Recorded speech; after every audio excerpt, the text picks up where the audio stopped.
So, as Christians, we're not really as good or as thorough as Jesus in anything, but in particular, we're not as good or as thorough as Jesus when it comes to defining and articulating what sacrifice actually means. In the church, most of the time, we talk about it in terms of giving something up, and that's it.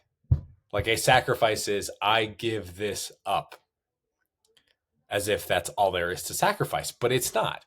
At least it doesn't seem to be from Jesus' perspective. In the Gospels, Jesus really doesn't reference his passion or his death without also talking about the resurrection in the same breath.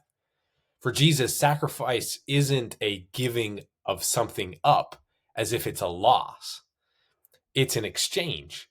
It's an exchange of lower values for higher joys. Jesus sacrifices his life, he endures the suffering and the pain on the cross, sacrificing the lower values of comfort in exchange for freeing the world of eternal bonds of sin and evil, right? Like he came to serve and give his life as a ransom for many, or as St. Paul says, having joy set before him, the joy of the resurrection, having joy set before him, he endured the cross. So this week, right after Jesus shares with his apostles that he is going to suffer, die, and rise again, we get this scene with James and John asking to sit at the right hand of Jesus when he comes into his kingdom. It's amazing, isn't it? Like every time Jesus talks about his suffering, his death, his resurrection, at least one of his followers reveals the depth of his ambition or how he misunderstands what Jesus means by kingdom. Like we heard it a few weeks ago where Peter, when he heard about the death and resurrection of Jesus, he was like, God forbid, Lord, because he wanted an earthly kingdom. And then here with James and John being like, I want to sit at your right hand. It's amazing. Anyway, Jesus' response to James and John is to try and help them understand sacrifice. He essentially says, yes, you are going to give up your life. Like, guys, yes, you will drink the cup that I drink. You will suffer. But the joy you want, the joy of an earthly kingdom, dominion over others, is not the higher joy I'm offering you. That's not the exchange. That's not what you get on the other side of the sacrifices you'll make. Jesus continues. He doesn't stop there. He pushes forward. He tells the disciples, your leadership here on earth, it's not going to look like everyone else's, in part because of the exchange doesn't look like what it looks like from anyone else.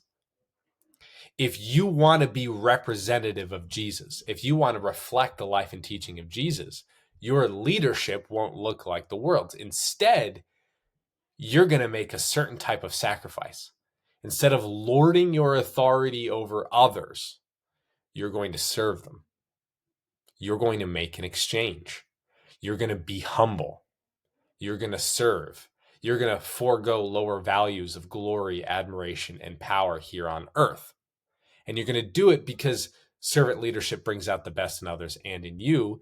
And you're going to do it joyfully because the glory of what's to come is set before you. So this week, I invite you to take a look at your life and your relationship with sacrifice. Are you making your sacrifice begrudgingly? Are you even a little bit resentful of your cross? If the answer is yes, there's no need to be ashamed. It's part of life. Most of us tend to feel that way a little bit at one time or another. Instead of feeling ashamed or hiding it or pretending like it doesn't exist, ask Jesus instead to set the joy of what's to come before you. Ask him to help you see your cross clothed in the glory of heaven. Ask him to show you the joy that is set before you so that you can willingly and joyfully step into your cross and make your sacrifice here on earth. May God bless you. And remember, you were made to do hard things.